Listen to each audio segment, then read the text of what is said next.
Features live coverage of an African safari and may include animal kills and carcasses. Viewer discretion is advised. Well, it's overcast, the moon is hidden. I wonder what the day has in store for us. This is Safari Live. Well, good morning everybody, and a warm welcome to you from Djuma Game Reserve here in South Africa at the Sabi Sands. This is Safari Live. We are completely live. My name is Tara, and joining me on camera this morning is Senzo, and we are so excited to see what the day holds for us. We do have another car out with Tristan, and we also have Craig on camera, so I'm sure Tristan's going to introduce himself, and hopefully we have a feed in from Mara as well, so we're very excited. There's some amazing footage that's coming out of the Mara, absolutely breathtaking, so you must stick around for that. So fingers crossed we get to hear from them as well during drive. Now, we are completely live, believe it or not, here in the middle of the bush in South Africa. We are coming to you live wherever you are in the world, so please do get in touch with us. It's always great to hear from you. Any questions, any comments, send them through to #SafariLive, Facebook, or the YouTube feed as well. I can hear the birds are starting their dawn chorus, letting everybody else know they've survived the night, which is quite amazing because there was some cat activity last night. Apparently there was some lions at Gowrie Dam, I think around 1:30, and then I got woken up about 3:30 to a absolutely amazing sound, and it turns out it was Tingana, the big male leopard on the dam wall. Apparently he was seen about 3:45. Oh, it just makes my spine tingle. So we're gonna head north. Apparently he went up a Bubu road, so we're gonna see if we can find any sign of him in the newspaper this morning. So we're actually looking on the roads for any tracks left behind. So while we make our way off the quarantine area, then we're going to catch up with Tristan because I know he's keen to try and find those lions.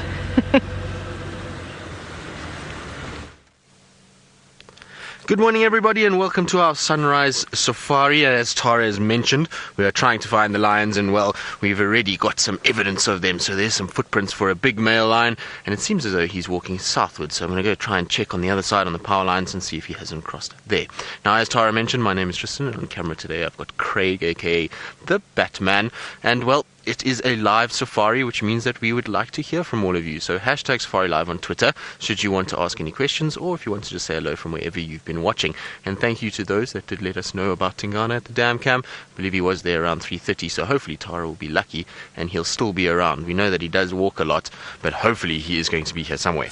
Now, these tracks head south along a big prominent game path that is going from Aubrey's. So what I'm going to do is be a little naughty and follow the game path. Now, the reason why I'm doing that is because at the moment I just turned on my spotlights and my spotlight died.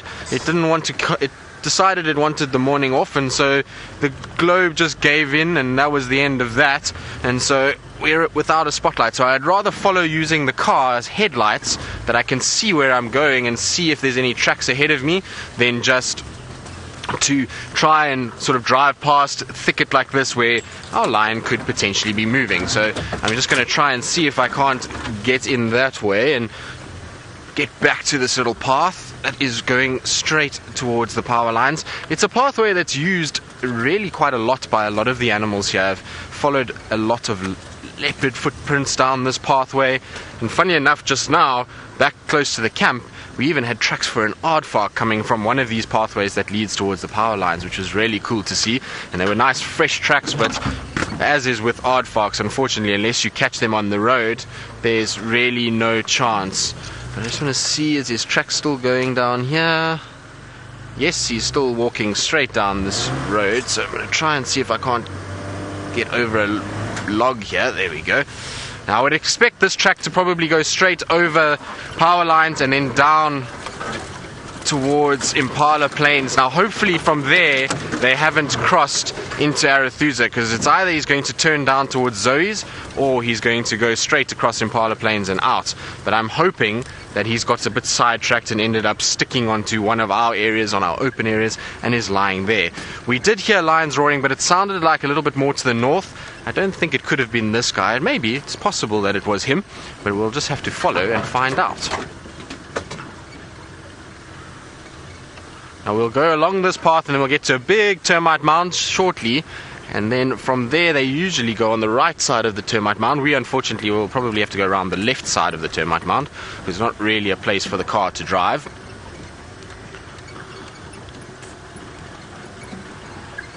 Wouldn't it be nice if he was just ambling down this road and we got to see him on the road itself? That would make life a lot easier.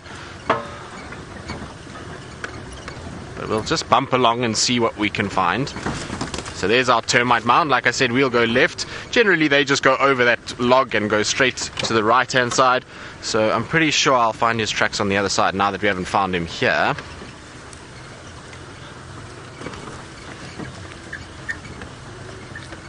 Let's see. There we go. Now it seems as though we're going to have a grey, overcast morning, much like what we had yesterday. At least it's not as misty this morning, although I like the mist. The mist adds a whole lot of ambience and atmosphere to what goes on, and it certainly makes things feel a lot more creepy and a lot more sort of close and eerie, and particularly when you're tracking things like male lions, it does certainly make for interesting tracking. Now I see his tracks go straight over the road here. I'm not going to go through that little gap there, but I'm going to just follow the road round. But he's going straight down towards Impala Plains. So I'm going to try and see if I can't just quickly loop around and go towards Impala Plains and see what I can find. And well, somebody who does have a working spotlight is Tara, so let's go and see if she's had more luck than I have using her light.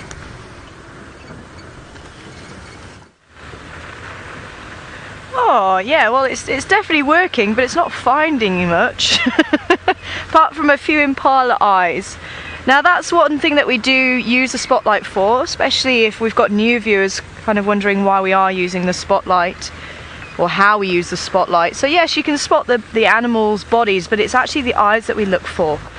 And it is a bit of a bush myth that you can tell if it's a carnivore or a herbivore by the colour of its eyes. But back in the day when I first started guiding, people said, oh, herbivores have green eyes and carnivores have red eyes. No. Depends on the angle of the spotlight. So, oh, I am seeing someone through there. I have had impala shine back green, blue, yellow, orange, red.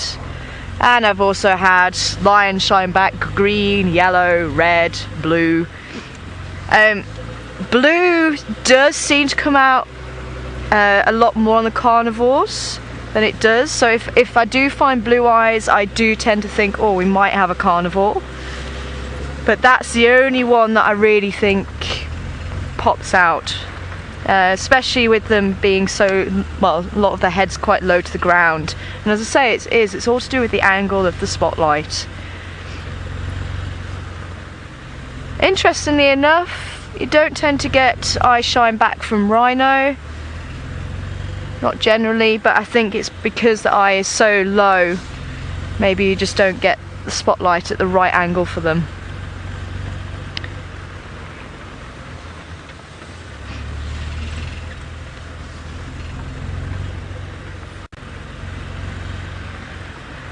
Hi, our beard.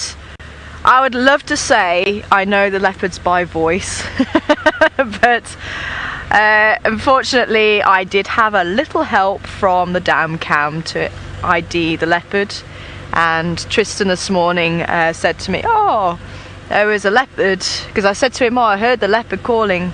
It sounded, you know, sort of around the lodge, and he said, oh, well, Tingana walked across the dam wall about 3:30, and I said, oh, that's when I heard the leopard at 3:30. So whenever I hear an animal, I always have a look at what time it is, just to see if it's close to drive time or not. And I was hoping that maybe the leopard was close by, maybe it was close to drive time, But in an hour and a half, these cats can mission. Now, to be fair, it could have been a different leopard. Generally, people believe that when leopards call, females tend to call 4 repeats, and over 4 repeats is a male. I've not actually been able to test that out. I've heard them, but I've not actually been close enough to follow up and check if it's male or female, but I have heard from other guides they kind of use that general rule of thumb. So if there's 4 and then a break,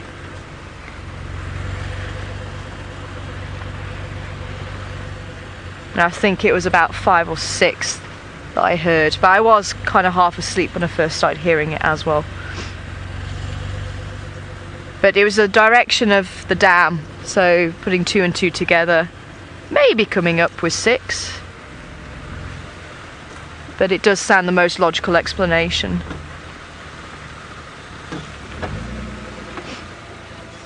Nothing on the paper. We've had a few hyena tracks, a couple just outside camp as well. So unfortunately the light is not great to try and show you a hyena track. We're going to battle a little bit. Hopefully if the sun does peep out from behind the clouds, we might get quite a spectacular sunrise. Here's hoping.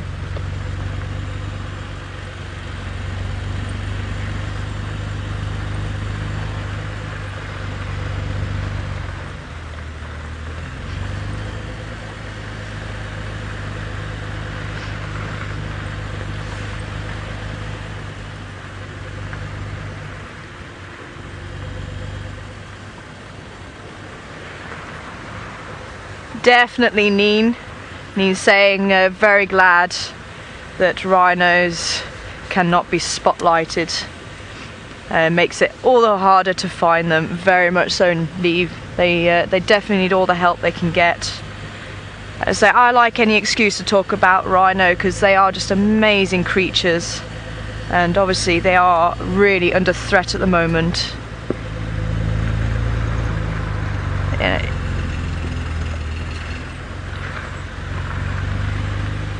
And if we're not careful, they are going to be hunted to extinction.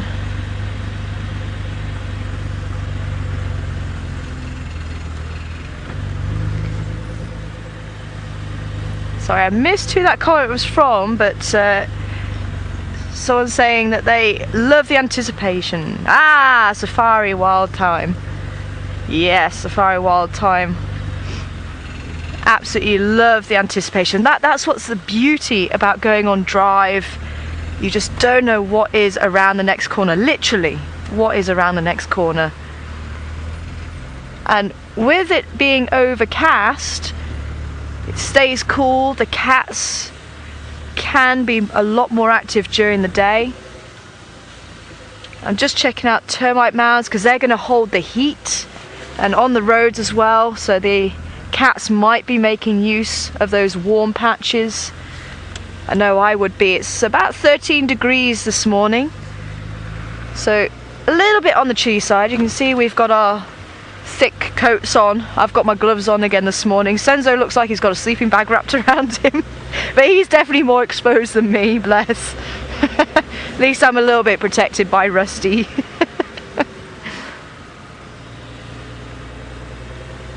And I wonder, we might not get any mist today because the mist forms with the change in temperature.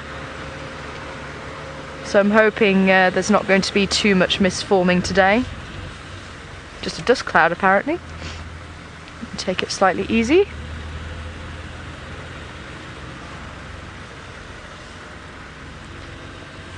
So it is getting a little bit brighter, so the spotlight's not doing much good now.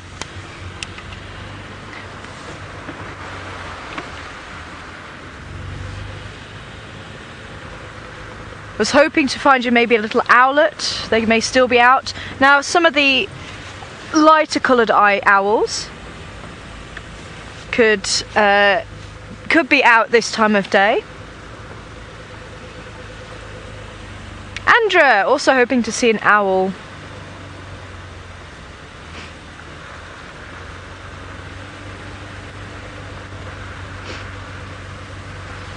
So just having a nice look in the branches of the trees. So we don't really find the owls on the ground. They need the advantage of the height. They're obviously looking for prey that's scurrying through the bush, and obviously very well adapted for that kind of lifestyle. Their feathers actually have a slight fringe to it, so they fly very silently. So they can sneak up on the prey. Hi, Lady Starfire, welcome on board. Wondering what the elevation is of Djuma. Now I'm going to have some help because my brain is a little bit rusty. I think it's around the 200-meter mark, but if there's any viewers out who want to correct me, that would be great. Hashtag Safari Live, Facebook, YouTube. Just help my little rusty brain on that one. But it is very low compared to some of the other places in the country. I know OR Tambo, the airport in Johannesburg, is one of the highest in the world, one of. I think that's around the, I want to say 1,500-ish, 700-ish mark, something like that. And where I did my research as well, we were also about 1,100 to about 1,600, 700 in the mountains. My camp was in the valley, and this time of year it would be like -2. Can you believe that? We had frost on the ground, and living in a tent in that, you did not want to get out of your sleeping bag in the morning. Especially when you had to go up the mountain before sunrise. Oh, that was not fun. I think the coldest I've ever been on drive, it was -4. Oh.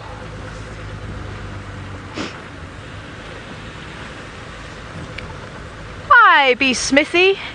Welcome to you as well. Wondering if we get used to interrupted sleep in the bush.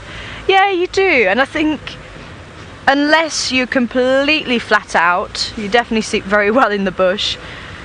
You almost, like other animals, kind of be very aware of your surroundings. I think the first couple of nights I was still getting over the plane journey and the long journey here, so I was flat out, and I missed the hyena right outside my bedroom window.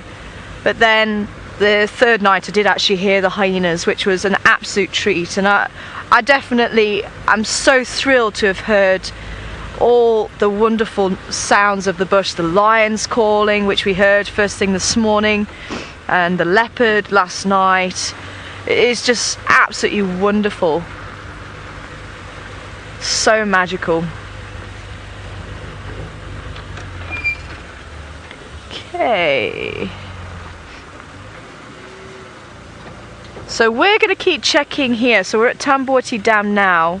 There's a nice game trail, or a couple of game trails that lead. So this is the main junction here. So I'm just going to check along here, make sure that the leopard hasn't crossed over, and then we'll head down Mvubu Road. But it sounds like Tristan might have a bit of an update on the lions for you. So fingers crossed he's on a hot trail.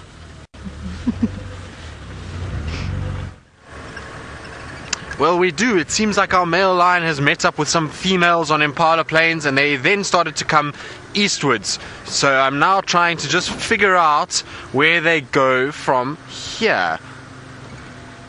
Let's see. I'm going to try and just check down this way. I don't see any sign of anything coming out here. They were up and down close to that new road, Mendoza, and then from there I lost their tracks. It's quite difficult in this light to see the footprints, but there was definitely more than just the male lion that was walking. It looked as though the females had joined as well, so hopefully I'll be able to find their tracks again fairly shortly. No, not here.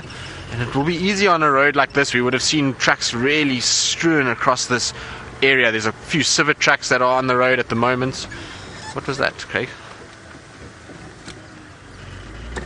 So Craig's just going to jump off and grab something. I think there's a bit of litter on the side of the road, so we don't want to leave that lying in the bush. Have you got it there, Craig? It's a notebook. I wonder whose notebook it is. That's quite interesting. Maybe it's a notebook for a guest, or maybe it's Tara's notebook. I don't know if Tara has a notebook. I know Taylor drives around with a notebook, but that's from yesterday that it's been dropped. I'm going to head down Zoe's, I think, and then try and see if I can't go towards Philemon's cut line. Maybe I'll get lucky on Philemon's cut line somewhere. I know Rex just said something about an update. I'm going to ask him quickly as well. Rex. Sorry, what was that update on Nkonza?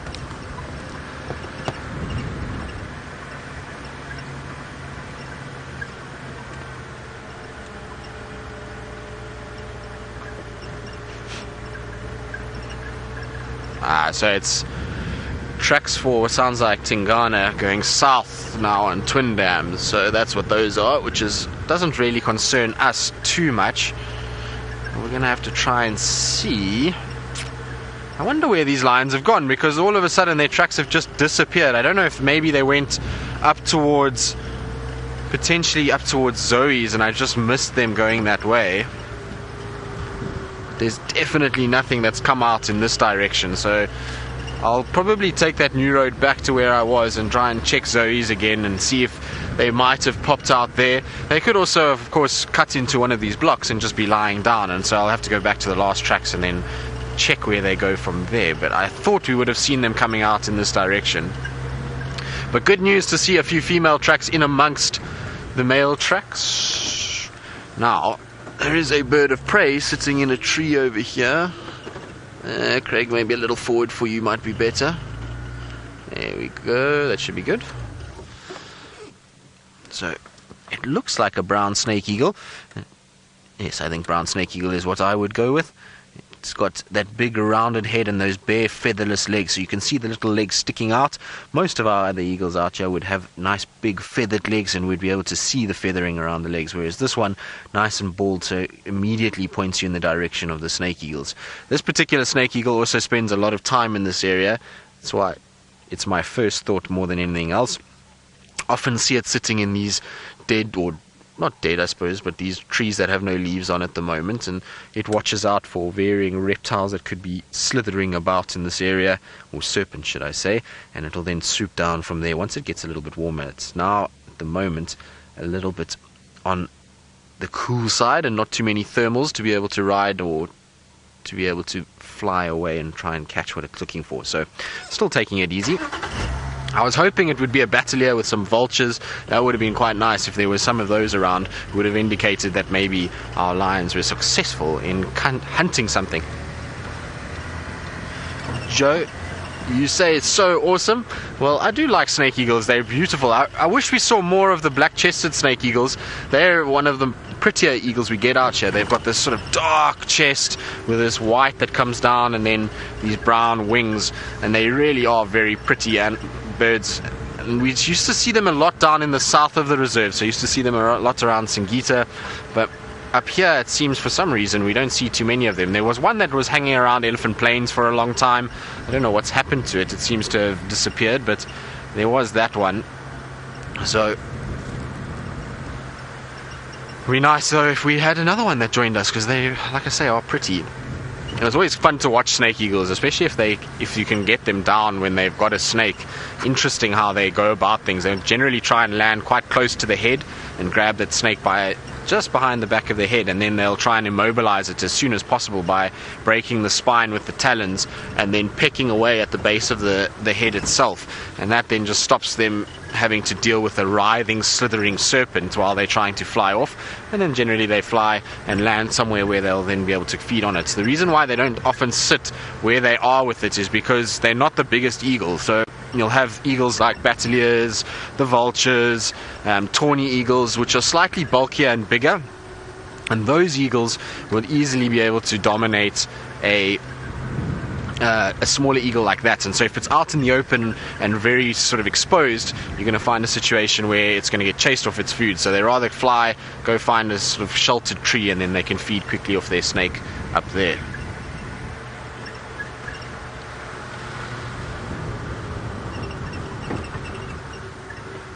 Rita, you're wondering if snake eagles kill only snakes.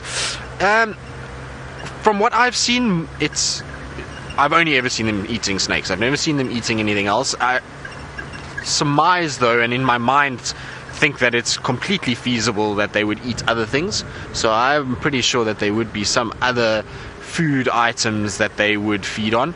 But I've never seen them eating anything else other than snakes itself. I'm just trying to pay attention here because... Let's see... Nope. Nothing here. So I don't know where these lions could have gotten to. It seems as though they're... must be somewhere behind us, because Aubrey came down Zoe's the whole way. He says no tracks there, so maybe they're in the bush somewhere and we just need to go back and have a closer inspection. Now that we've got a little bit more light, it's at least not so dangerous to be out on foot. You don't want to be tracking lions when it's dark.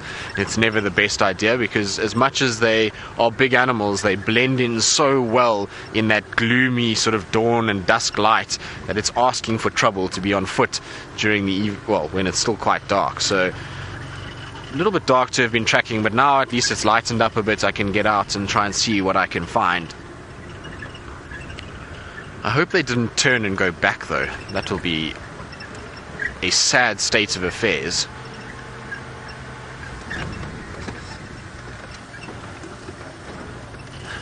So Janine, you say you so love watching me track because it's like watching a detective show.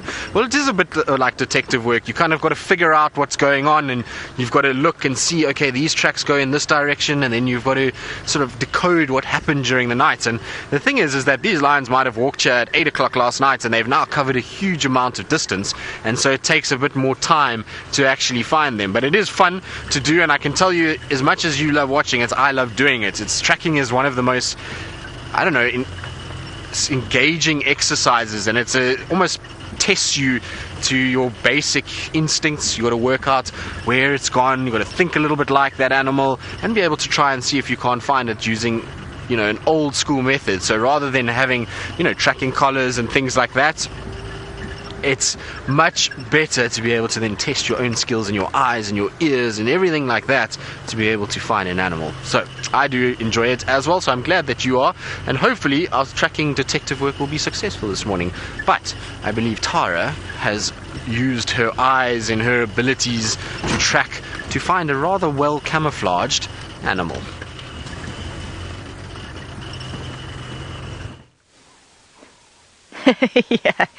Yeah, you use everything to track in the bush.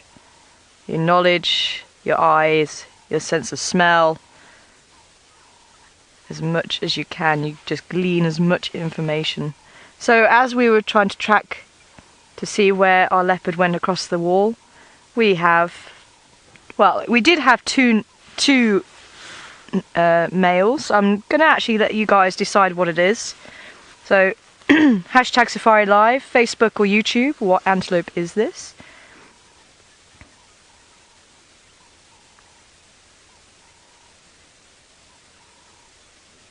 That's better. So he he didn't go in the direction I thought he was going to go in, because his friend walked off in the direction he's walking in now, and he decided no, he's going to go around the back and feed some more. So it's taken him a little while to come out.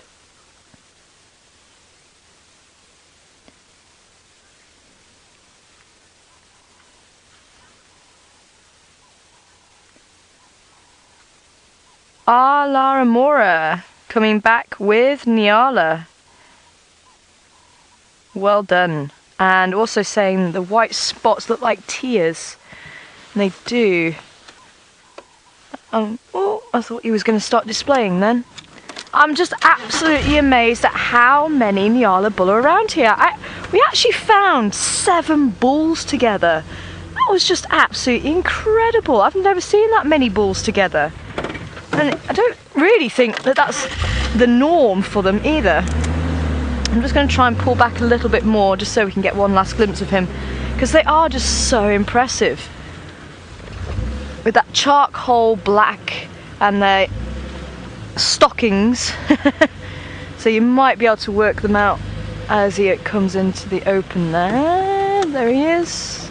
So he should come out from behind the bush there and into the open. You might just be able to see them if you didn't see them before.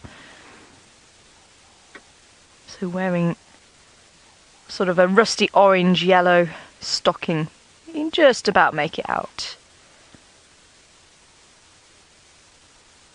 And there's those teardrops. Hi, Chitty Chatty Meg, asking if they smell like horses. No, they don't. I was actually lucky enough, we had a small herd of Niala that would come into camp where I did my research. We were actually able to hand feed them. And they didn't really smell of anything, to be honest. Their tongue was very slimy and a nice black colour, just like the giraffe. But yeah, I don't remember them really smelling. It was quite interesting. It took probably about 6 to 8 months for them to become relaxed with us being there. But then they would pop around, see if there was any pellets. And we had a couple of youngsters born around the camp as well, which was lovely. We watched them grow up. And it takes the males, so when the males are first born, they do look like little females, the chestnut brown colour. But then they start developing the mane and the hair under the chin. Quite an early age, a couple of months or so, you see these little sprigs of hair. Very short, but definitely a lot more fluffier than the females. And it takes them about 2 years to look like a proper male. So we try and avoid driving over dung where possible, because there could be larvae and things like that in the dung, especially during the summertime.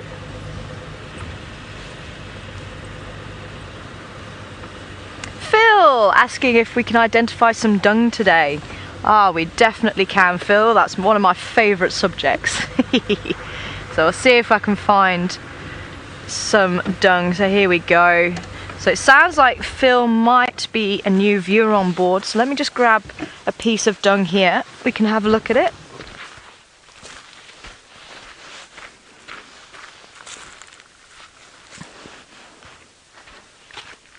So we've got a nice big piece there, but not as big as it can be. So dung can serve a couple of purposes. Obviously, getting rid of waste is one of them, but for some animals it's really important. Oh, sorry, I'll move that over. Just sorting the lights out and everything. So for some animals it can be quite a visual sign, so things like lions and leopards. We were actually just talking about it last night, that they just do it on the road, so it's a very visual sign saying, hey, this is my territory. So they can mark the territory with the dung as well. They can pass on information about if they're ready to mate or not. So there's a lot of information that can be given through dung, so the animal doesn't have to stick around and wait for someone to come up to tell them all about it. And then other animals can actually utilise dung to find food and even water. So if you're stuck in a survival situation in the bush and you need to have water, if you find fresh elephant dung, you can actually squeeze it and get the liquid out of it. And you could even use some sand to filter that liquid through, so it's not as foul smelling or tasting. But I think we were discussing this the other day, weren't we, Senzo, whether we would actually do that or not. I think in a survival situation I probably would, but I think Senzo decided no, it wasn't for him, hey. He's grinning at me. So this here, we could do a who dung it. This is quite an interesting piece of dung. As I say, the size of it, the colour of it. Ah, people are way ahead of me. You guys are good. So everyone's saying it's elephant dung. So it is indeed the size of it, the colour of it. It's nice and rusty red. We've got a leaf here. Looks like a broadleaf tree. So the acacias have smaller leaves, or in leaflets rather than a full leaf. Let's see if we can show you one of those. Oh, we've got a twig there as well. So elephants, you know, if they can take in depending on the size of the elephant, they could take in maybe 200-300 kilos of food, but then they'll only digest about 40% of that. So they could produce up to about 100 kilos of dung a day, and literally as they walk it just drops. So quite a lot of dung that gets left behind, but because of that they only digest 40%. A lot of goodness is now left in that dung, and that's why other animals will go to it and search among it. So you get, especially as I say, in the summertime, you get a lot of beetles. Dung beetles will make use of it. Other types of insects as well will bury in it, lay eggs in it. So there's a lot of food from the insects. So other animals will go and eat the insects from it. But also fruits. So in the Maruda season, you can get full Maruda fruits. And again, if you're in a survival situation, you can take those fruits, wash them off and eat them. And the Maruda fruits are really high in vitamin C. It's higher than oranges, so it's a really good fruit to have. So, as I say, there's a lot you can get from the dung. Now, the black rhino, they use toilets, and the black rhino will actually have dung similar to this, but their twigs will be cut off at 45-degree angles because of the way the cheek teeth are actually formed. So this, you can see that it's pretty flat. And where did that other piece go? There it is. So it's pretty flat. Ooh, okay. I found it and then I lost it. There we go. So yeah, pretty flat here as well. And that's just because the elephants, the way their teeth are, they're just grinders. So they'll rip the branch and then just roll the branch around in the mouth, take the bark off, and then obviously if there's any small branch that go with, they'll eat that as well. Whereas the rhinos tend to chomp the side of the branch off, and that's why it's 45 degrees. So still looking. That's one animal I still haven't seen in the wild, is a black rhino, and apparently they do occasionally cross through here.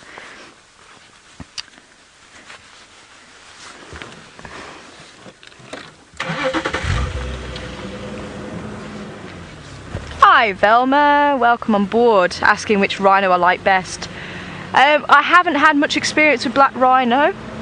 They're supposed to be more aggressive, but I think possibly it's because they live in thicker bush, so they tend to be in the thicket. So if you sneak up on a rhino, they get the fright of their life, and as do the white rhino as well. So I do wonder if it's because people get much closer to them without realising. They do also eat quite toxic foods like tamborti. Tamborti is one of the most toxic plants in the bush. You do not want to be cooking anything with tamborti. If I see that tree, I'll show it to you. But you get an upset stomach if you use it in the fire. But you can actually use a little piece in the fire to act like an insect repellent. Oh, there's another Niala bull. See, look, they're everywhere. Amazing. And he's got very impressive horns on him as well. Hello, beautiful boy.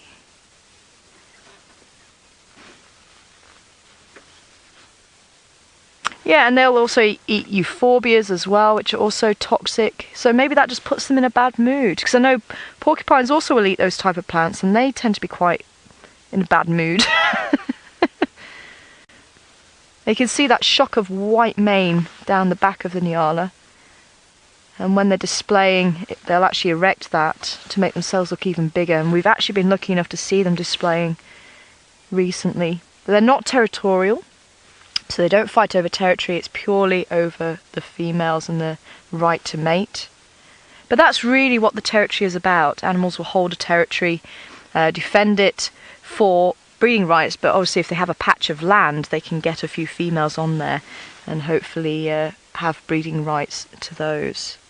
But the spotted-horned antelope don't play that game. But they do fight for the right to mate.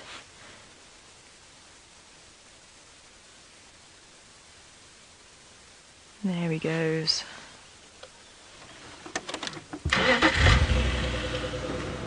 He is, isn't he, beautiful, Rachel? Absolutely beautiful. One of the prettiest antelope, I think. So we're on Mvubu Road. This is where it looked like the leopard walked towards. last night. I'm not seeing any tracks around here.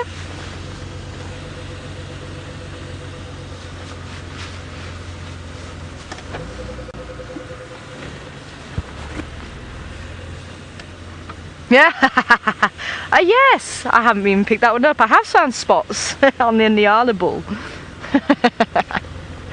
I have indeed. So, actually, if I show you, okay, so we've got some more elephant dung on the road. If I show you the giraffe dung in comparison, look at that. So, the elephant dung, let's say, sort of that sort of size. Giraffe dung, that sort of size. Now, the reason why it's so small is because giraffes have four-chambered stomach, so they can get a lot of goodness out of what they eat.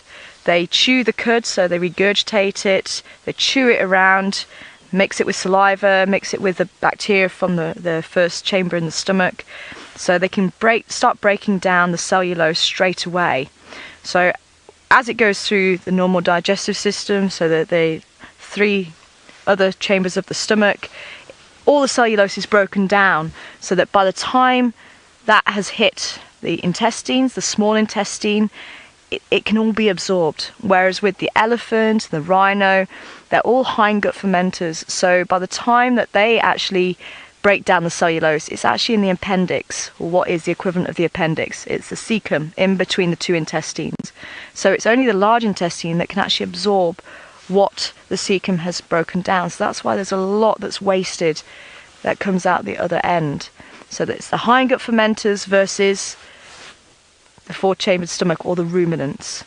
But you can see quite a lot smaller. But they also need to have a lot of good quality food. And very compact. Yes, Joe, very right, very compact. So if I actually break this one open, so it's quite difficult now. Actually, I've got a piece here that I broke open. Is that bad? I'm keeping some dung to one side. It's not for me to eat, no. But yeah, quite compact, very, very delicate inside. But as I say, that is the trade-off. These animals need high quality food, whereas the hindgut fermenters can make use of the low quality. So especially like the elephants, they can utilize the bark, they can utilize the roots, things like that. So they all eat slightly different things, and that's why they don't compete for the food, because they're eating different parts of the plant, different types of plant.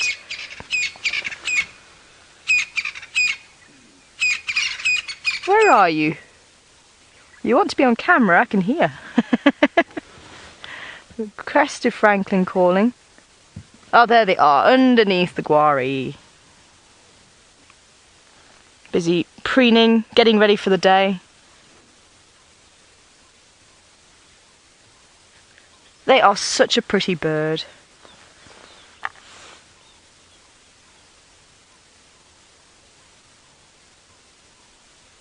Little family there. And looks like the male at the back. You can see he's got the black cap, and the female's got the brown cap.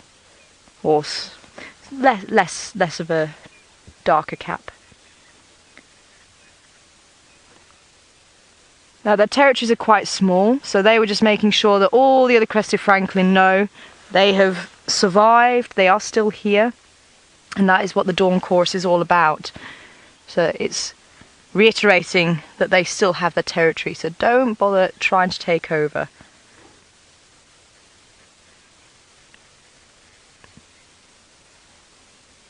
And of course, very important, the preening. Keeping their feathers in tip-top condition, because if any feathers are out of line, it could mean a difference between life and death for them, because they rely obviously on the feathers and the wings to get away, and if it slows them down, they could be caught. So very important ritual. And quite a lot of birds actually have what's called the preen oil, and it's a gland at the base of their tail, and you'll quite often see them sort of putting their beak towards the tail, and they're actually picking up the oil, and then they'll put it all over their feathers to help waterproof the feathers. But you'll see things like cormorants. If you've ever seen the cormorants sitting with their wings out on the side of a dam or a lake or anything like that, those birds don't have the oil because that would make them too buoyant in the water. So they need their feathers to become waterlogged. So they're one of the few birds that don't have this preen oil.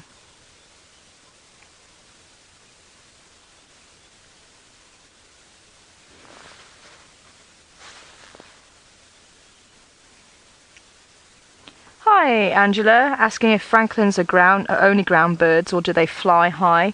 They do fly, but it takes a lot to get them into the sky. They prefer to run. Although the guinea fowl's worse. Guinea fowl will run for quite a few meters in front of the vehicle before they decide, you know what, maybe we should fly. And even then, sometimes they just dart off to the side.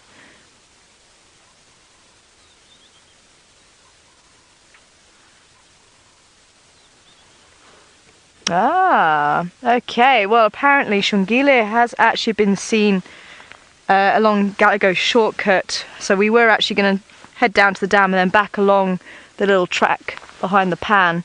So hopefully we can maybe try and catch up with her. In the meantime, I think Tristan's got some updates for you about the lions as well. Keep your fingers crossed, guys.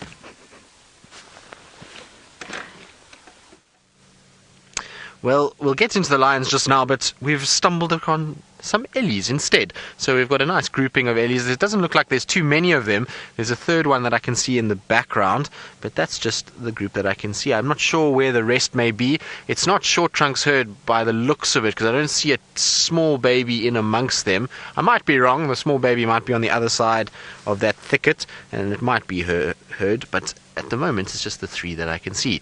So it's a good omen. I've had a great start to my time in this cycle with ellies. It's making up for all the ellies that we didn't see in the last two cycles. It was a very dry elephant cycle last time, so now at least we've had ellies on every drive. I'm really enjoying the fact that there are some ellies around. Now, in terms of our lion tracks, our lions were chasing buffalo and wildebeest, and they were chasing around the repeater station earlier, and Connor went there to change batteries and unfortunately flexed his muscles, and now the lions have run away. Well, that's what Connor tells me anyway. No, I'm just kidding. They're somewhere in that area. We've got a tracker that's on foot there, so we're going to try and just check Triple M and make sure they haven't crossed back.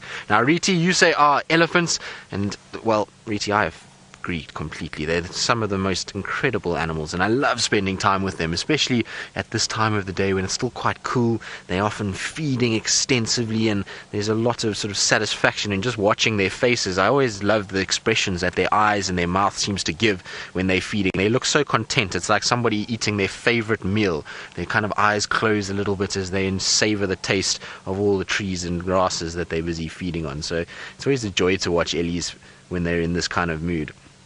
And you can see they're busy feeding on a plant that they don't regularly feed off. It's actually a wattle that they're feeding off at the moment. And what they're doing is stripping all the little bits of bark. They're actually not eating those leaves. So you'll find that tree will keep its leaves. But what the ellies do like off a wattle is the bark itself, particularly on those smaller branches. You'll find they'll break the smaller ones and then they'll feed off that. So let's see. It might break that branch there. There we go. Use the tusk for leverage and off it comes. Nice and easy, isn't it? If we had to go and try to do that, I think it would take us much longer to be able to break that branch. And the reason they like the wattles is because of that fact, is that the wattle is easily manipulated and broken. There's also very few thorns, and rolling it around in the mouth is quite an easy process too. So makes for nice, clean feeding. I want to just quickly try and reposition myself slightly here, just to see if I can't see the elephant in the back, because I want to know if potentially this is short trunks herd and they've moved. I would be surprised if it is, because it's in a complete opposite direction to where we had them yesterday. Oh no, now that elephant's gone behind another thicket. Oh well, we'll just have to be satisfied with here for now. I'm not going to go any closer because ultimately they're not exactly that far away and we don't want to chase them off anywhere. What is interesting is it looks like females, both of these. So I wonder if there aren't any younger ones around here. Alaramo, you wondering what the surface area or percentage of the body's surface area is the ears alone. That's an interesting question. I actually am not 100% sure what it would be. I would imagine it would be quite large if you take both those ears and you kind of take it off and you compare it against the body size. I would say it's at least, I'm going to go with 15% of their whole body would be ears, I would imagine. Maybe that's a bit much, but that's the estimate that I would go for. I wonder if there's any data about it out there. I'm sure a lot of you who are good on your keyboards and know how to use Google effectively might be able to find out what the surface area of the elephant's ears are in relation to its body and what the percentage of that is. So it would be an interesting thing to be able to establish. So there's a little elephant, so maybe this is short trunks herd. It would make sense if it was. It's the right composition now, so that's the little baby. Oh, chasing a dove away.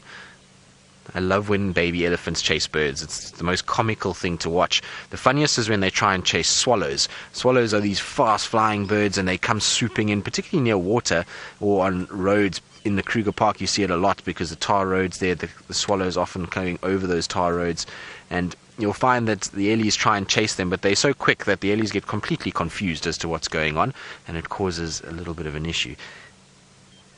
Have you still not mastered that trunk just yet? You can see not quite as useful as the other elephant. It's getting there, but not quite as quick and as efficient in breaking off branches. Also, it's picking on very small little branches at the moment, which I suppose is okay. If you're a little baby, you eat little branches, apparently. Little scratch on the chest. It's amazing what that trunk can be used for. Not only is it for food and drinking and breathing and causing vocalizing, it's also perfect as a hand to scratch. So you'll find that they scratch their stomachs and they scratch their ears when they put their trunk to their ear and they start manipulating it. That's always one of my favorite moments. I love that when ellies do that, and they do it quite often actually, particularly after being dust bathing. Oh, here we go. Little one, what have you noticed? Is mom on its way? Oh, there's another one that's coming to say hello.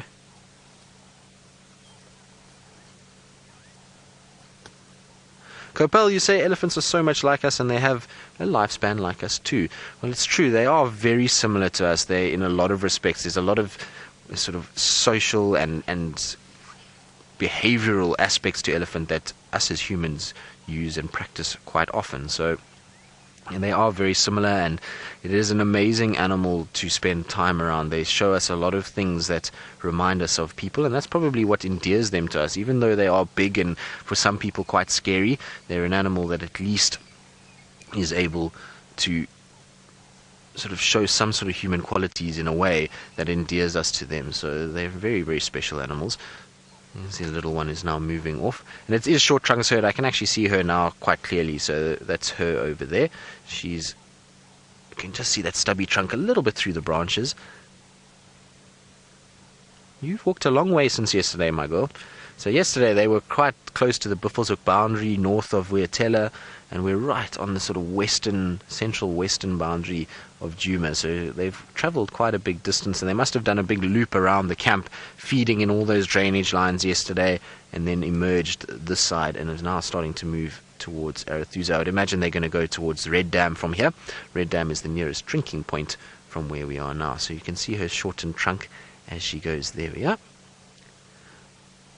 Now, for those of you who are new viewers and are not sure why she has a shortened trunk like that, it is in all likelihood caused, unfortunately, by man. So they get their trunks sometimes caught in wire traps called snares, and snares are used a lot in these areas, particularly on the fringes of the park, for bushmeat. So people either that are impoverished and can't afford to go and buy food, they'll try and catch small antelope like Steinbuck or duiker or impalas, and they'll try and sustain themselves using that. Or it could be a professional poaching operation that's trying to supply the bushmeat trade, which is roaring trade, particularly more in East Africa and Central Africa, but we do get it a bit down here in South Africa. And unfortunately, what happens is when they set these traps for these small animals, things like elephants with their trunks that are constantly busy, go and sniff out, and it gets caught around the trunk.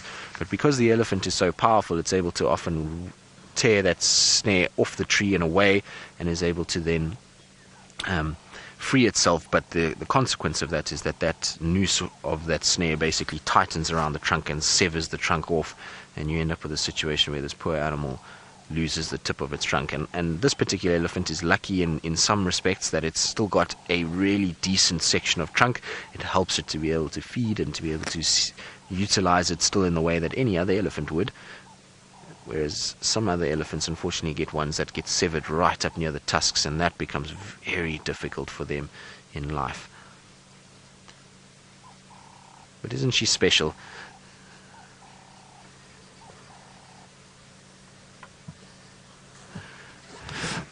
So, Laura, you say that the elephants are like the best of us, and you wish that we could be more like them. I agree, Laura. I think that that's a fine statement to make.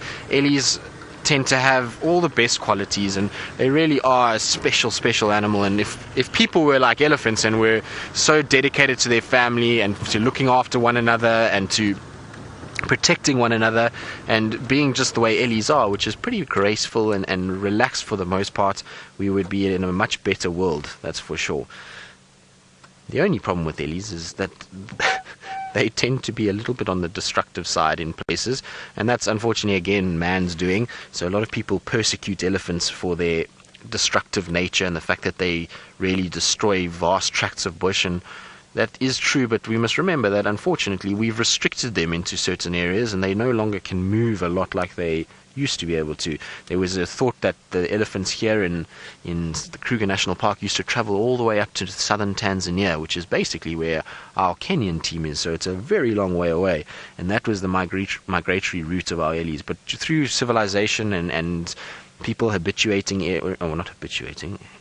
people living in areas, it's caused the cut-off of these routes, and so elephants are now stuck in certain areas, and they have to then make use of what they've got. They can't move and leave the bush to recover slightly, and so you get a situation where there's a lot more impact of elephants within a certain area, and that's not necessarily a bad thing. We've also got a lot of other factors that are happening in the world at the moment. They say that there's, with global warming, there's an increase in the amount of trees that are starting to grow in particularly in wild areas like this. There's a thickening of these savanna biomes, and the elephants are helping just to keep that open and allowing space for things like zebra, wildebeest, buffalo, cheetah, these kind of animals to thrive. Oh, hello, little fork-tailed drongo. There's a drongo that's literally almost flown into my face. Nice of it to land. There's another one by the elephant's head as well, and I know Tara loves the drongos, and they are such clever animals. You always find them around Ellies. They just walk around, and as the elephants disturb insects, so the drongos just come down and pick up what they need. Oh, use your foot. So as I was saying, there's a lot of other factors involved, and these guys allow at least for other species to coexist with them. So as much as sometimes we think they're destructive, having them in places is actually not the worst thing, and the more space we can give them, the better it is, and the more we're going to benefit from having elephants. Hello, my girl. It's such an interesting herd because they're all females from what I can gather.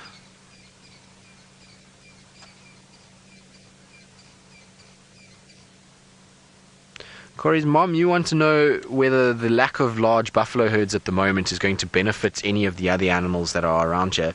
Well, most certainly some of the animals will benefit, particularly things like zebra and wildebeest. Not so much elephants, because elephants particularly, they will find food sources outside of grazing. We saw that last year when we had very little grazing, that the Ellies did just fine. They were able to utilize the trees to a large extent. They were able to dig up roots and those kind of things.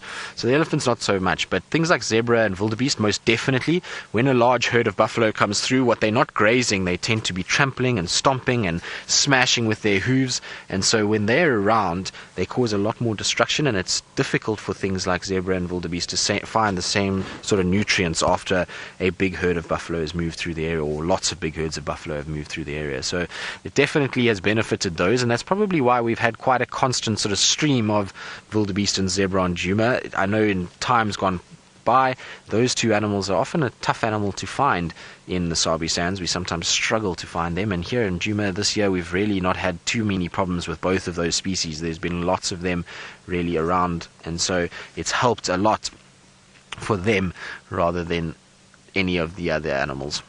Now, I'm going to watch our herd slowly disappear into the grey, wintry bush.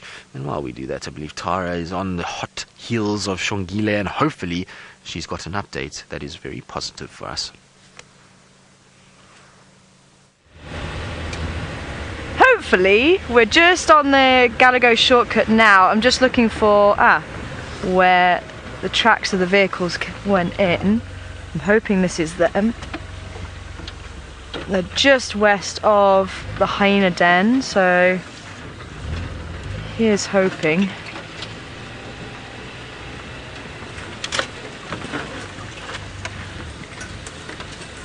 So there is one vehicle that's been following her.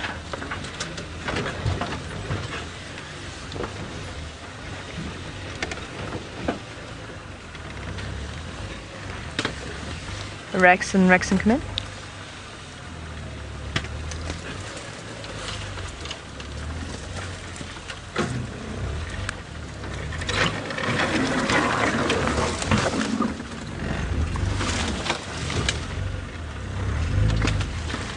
Just trying to see if we can see the vehicles. How's it, Rexon? Can you hear me?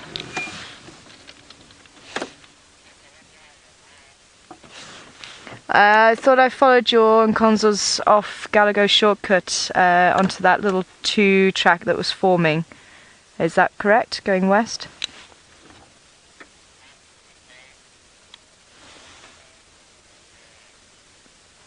North? Ah, okay.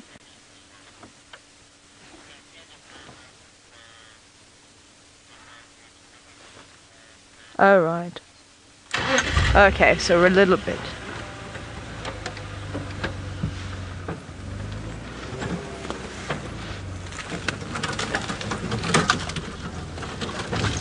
Okay. Oh. You okay with that? Copy that, thanks Rex, and I've turned in too early then. So I might just have been turning around in there then. Okay, so a little bit further south of the hyena den apparently.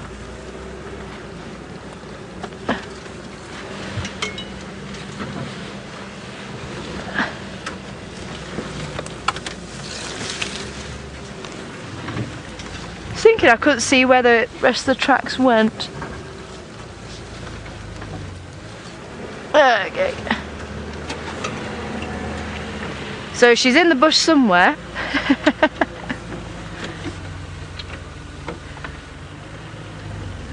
Oh, she would, wouldn't she, James? James saying, sending all the leopard luck. Shongile, I think Shongile is definitely the one I would love to catch up with the most.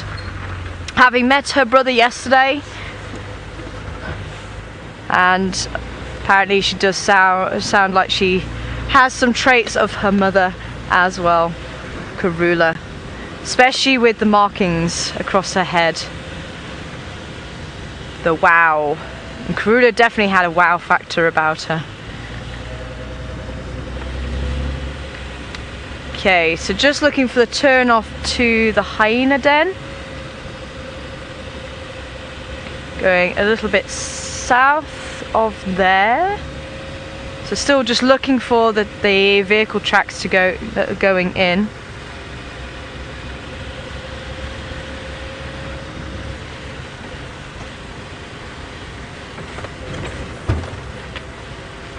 Okay, so this is the hyena den turning here. Oh, chilly. How much ground do we cover when we search? Oh, we can cover some few kilometers.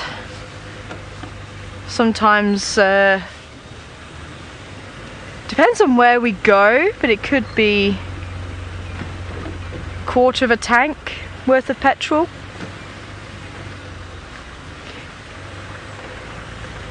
Okay, so he said that we can see the power lines. Okay.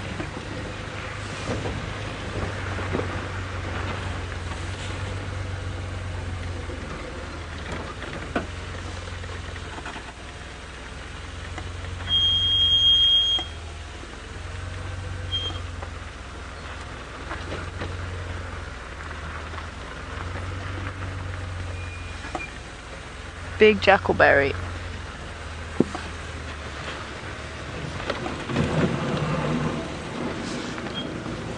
Oh, I got a nice...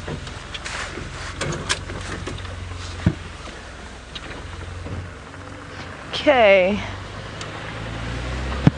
Well, Rex is saying a big jackalberry.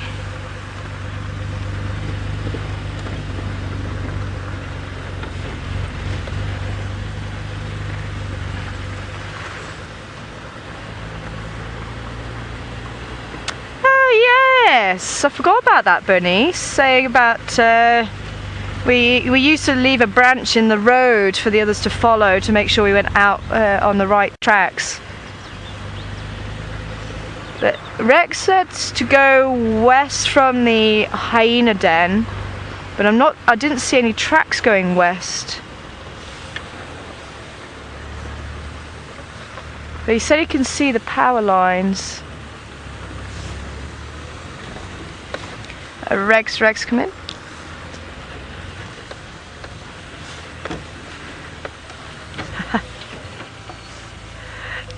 Copy that. I was going to say, I think, are you still on the Mbizikaya side of the road?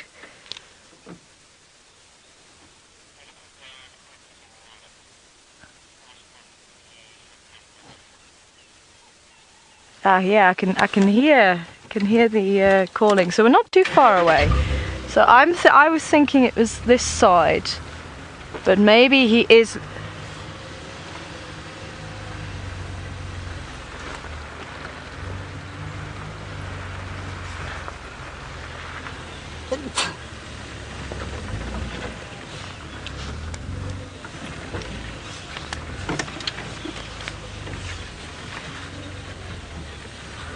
Okay, well, we're not far away. Apparently Rex can hear us.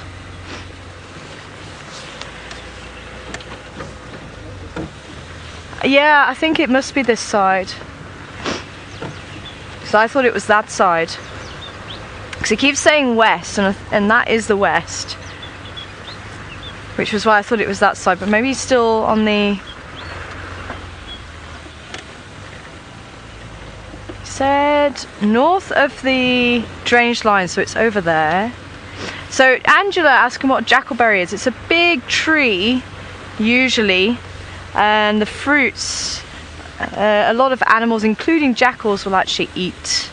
So if I do find the jackalberry, I shall let you know. So he's saying north of this drainage line here.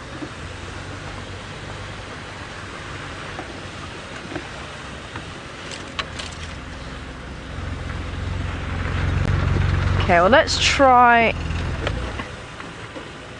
Oh, is that tracks going off there? There is a, yeah, well done. Okay. It doesn't look like they go on any further, but let's try that then.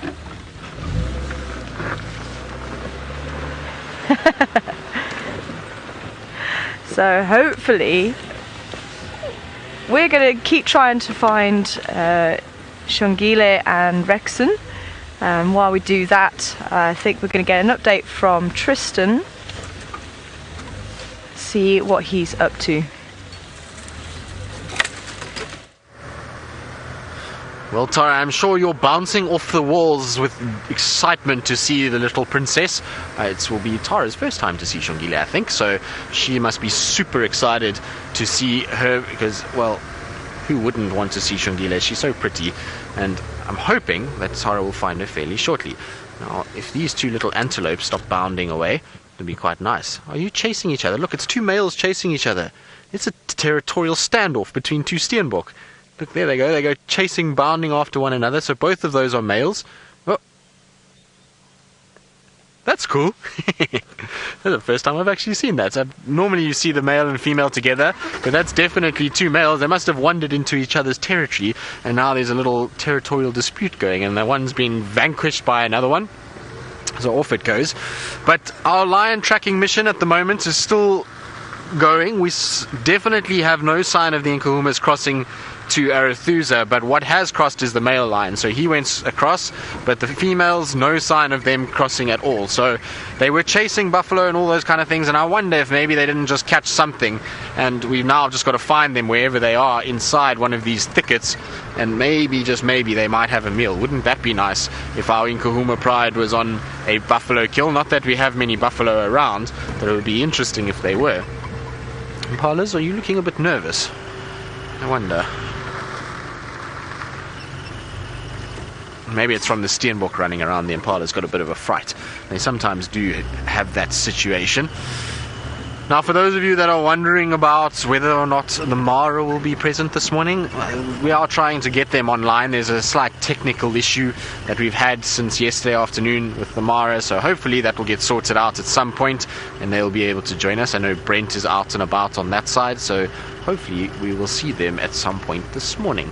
It's always nice when the Mara is part of things. It's just such a nice mix between the sort of intimacy in the thickets of the Sabi sands to the big, vast, exquisite plains of East Africa and all that encompasses that there as well. So it's really nice to have the two of them together, and it works so well when we've got them working and going hand in hand.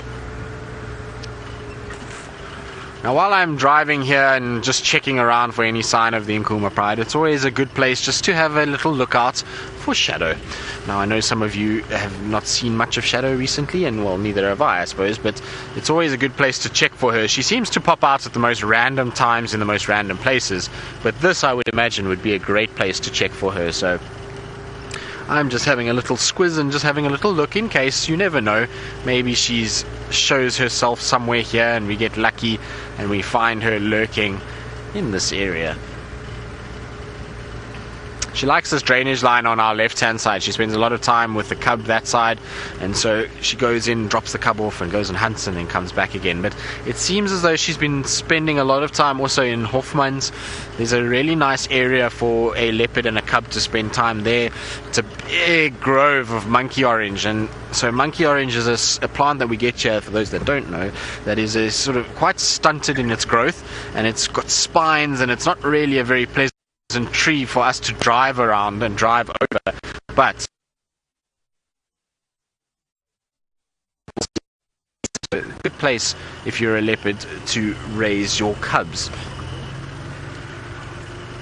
And like I say, that lies just south of us. Karula actually, funny enough, used to spend quite a bit of time there as well.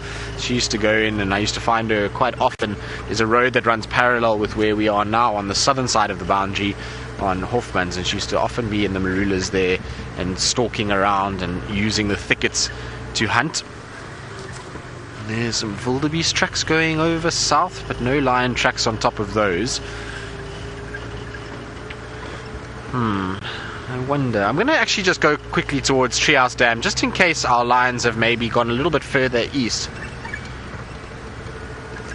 Sandy, you're saying maybe the lions got to the injured zebra. Well, that's a very plausible idea, and it's something that I actually just thought of right now as we were driving along, because this is right where I saw that injured zebra yesterday, and it was moving generally in this direction, so it's very possible that maybe the lions picked up on that and that's what they've gone after. So it's a worthwhile scenario, and one that we'll have to just follow. I'm going to go check where that zebra was. Maybe they're still milling around there. We'll know if there's any sign of them, that if that one is missing, then maybe, just maybe, the lions had a go at them. It's a worthwhile scenario, and one that we might go and have a little look at. That's why I'm going to head towards Treehouse, just see if maybe anything was following on that blood trail. It'll be interesting if we do find the blood trail, if there's any paws on top of it that are sniffing around. That would be really cool to see.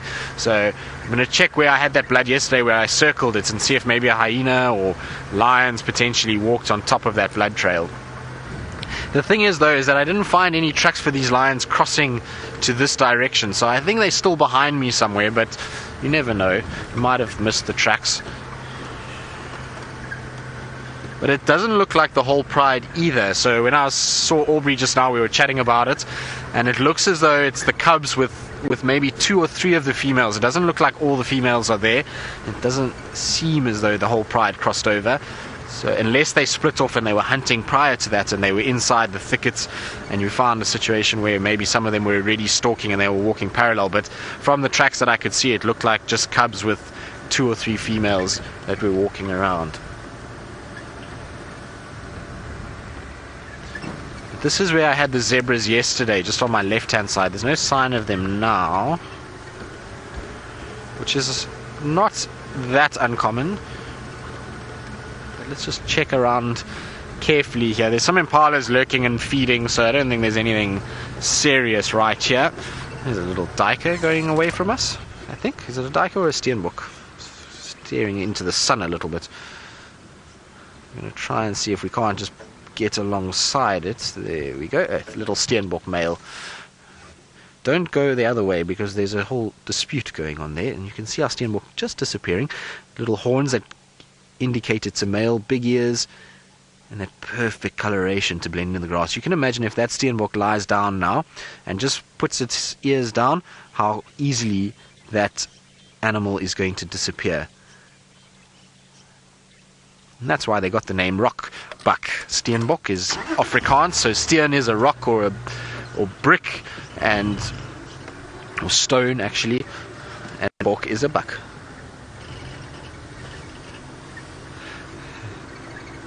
Sierra, you said you're still imagining these 2 Steinbuck chasing each other with their 2 little horns and trying to have a huge fight. I know sounds a bit ridiculous, but that actually gets quite serious. I've seen footage of Steinbuck fighting. Oh, sorry, little one. Did I scare you? I'm sorry.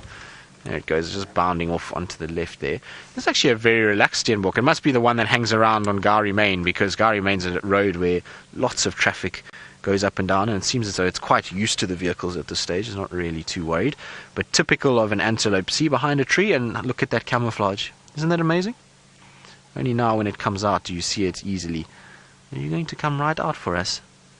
This has got to be the most relaxed Steinbuck in the world. Are you going to come right onto the road? This is very cool.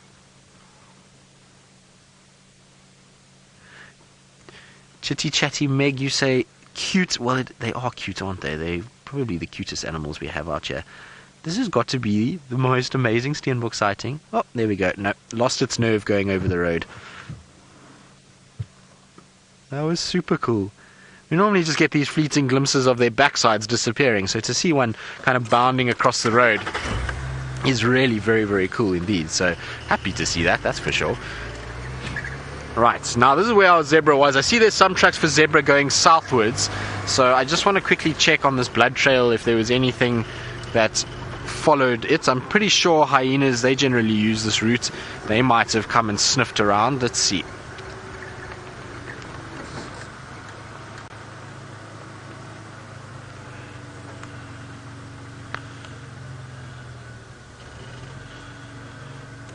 So, Shamson, you were wondering if predators pick up on smells and sounds of distress. Most definitely. If you hear a warthog in distress, you'll find lion or hyenas will go running there to go and see what's going on. Same with leopard. So anything that's in distress, they will definitely. And things like a blood trail, you most certainly will find that some of the predators, if they pick it up, will follow it. Particularly things like buffalo and even zebras like this.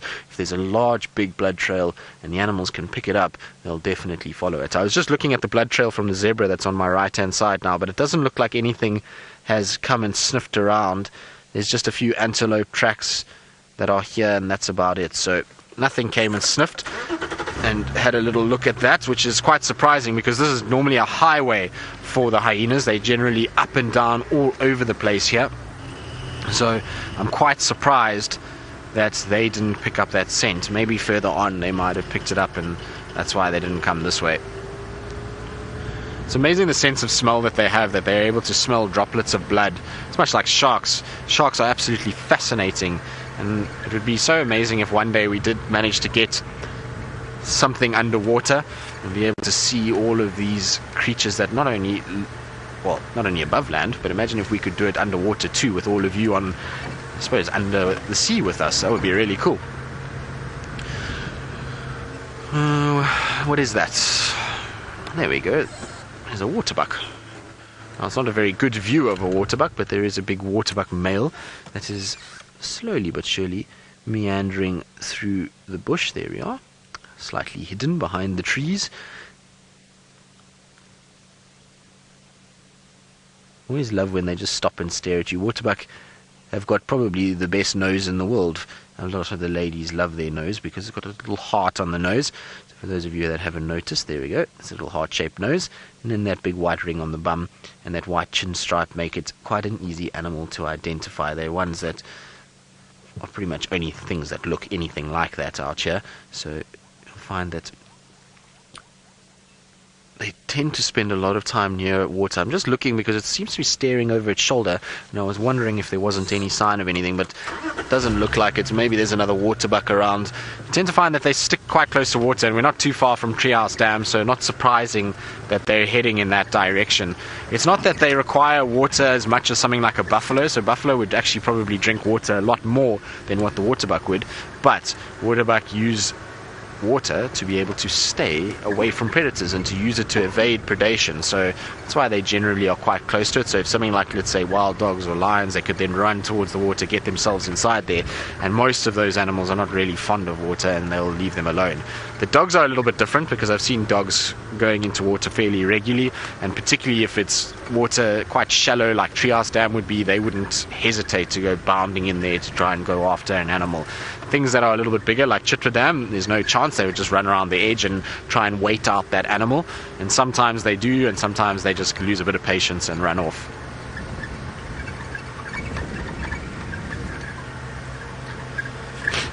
I wonder what's lurking at Treehouse Dam. I don't think anybody's even come down to any of these areas this morning. There's most certainly, well, I haven't heard of anyone coming this way, and there's no sign of any vehicle tracks, so maybe there's a surprise lurking for us at the dam itself. I wonder if those two leopards that were around here yesterday haven't decided to show themselves. Or the Nkuhuma pride. That would be quite nice if we had the Nkuhumas just lying up at the dam. I don't think I've ever seen them come this far though. They tend to seem to spend most of their time more to the northwest of this. But I don't know, maybe last year in the drought they were seen around Treehouse Dam, those of you that were watching last year. It seems all quite quiet.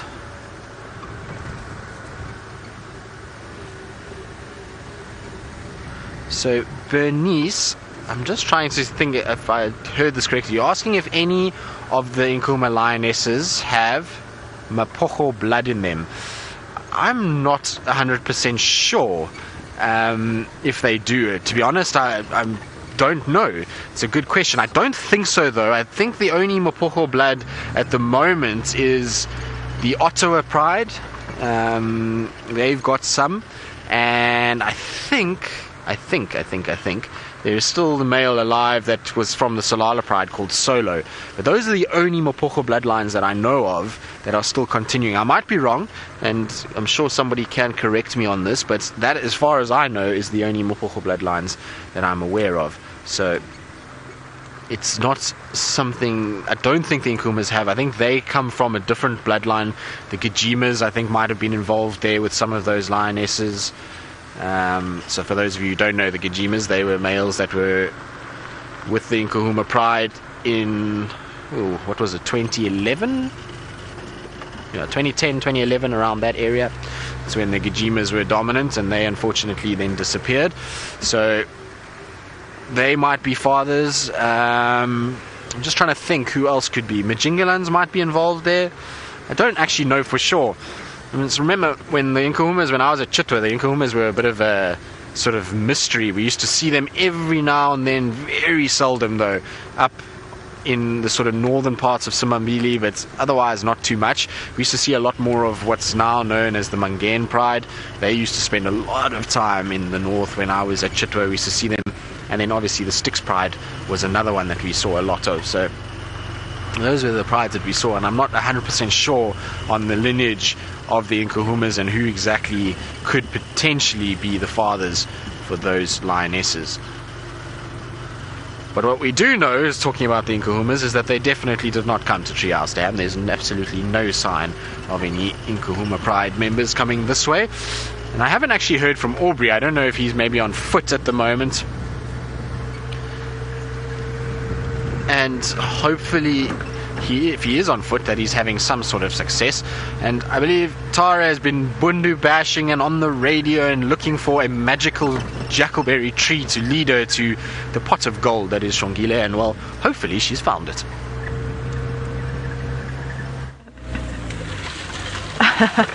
We're trying to get there. We've just had the audio of the vehicles over that way, so it wasn't far short of where I was trying to go in to begin with, but we trying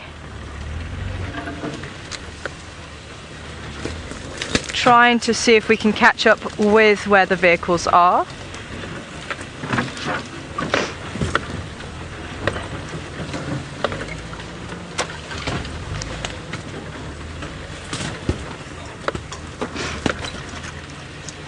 So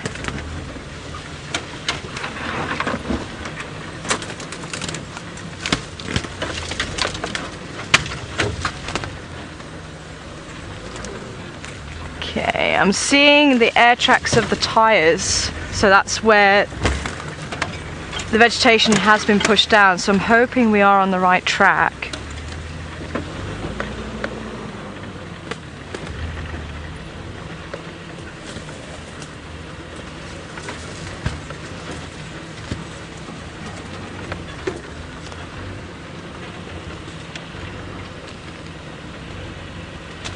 Okay, well, apparently they're seeing 2 leopards now.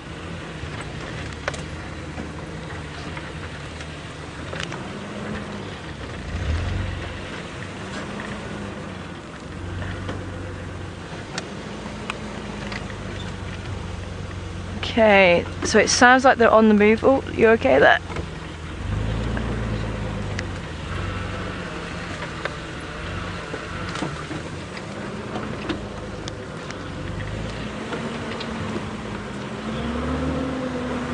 Not seeing a way through here.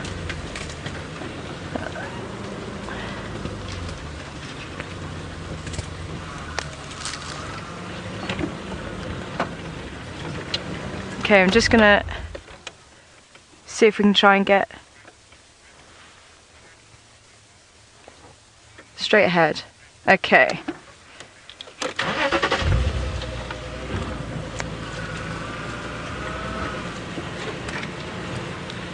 Kind of over there, I'm hearing it.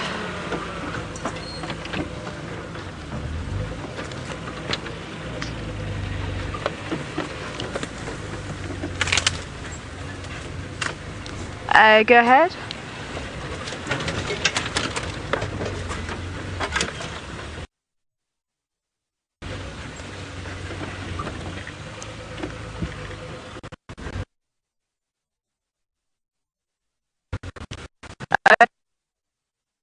Just trying to get to them.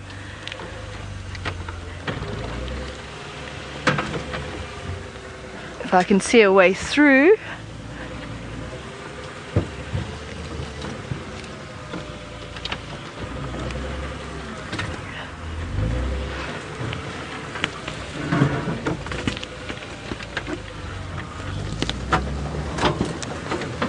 I think one of them is actually Tingana.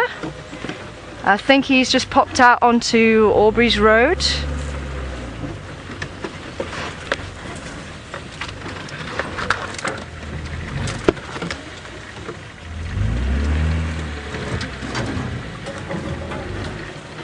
Kind of over there.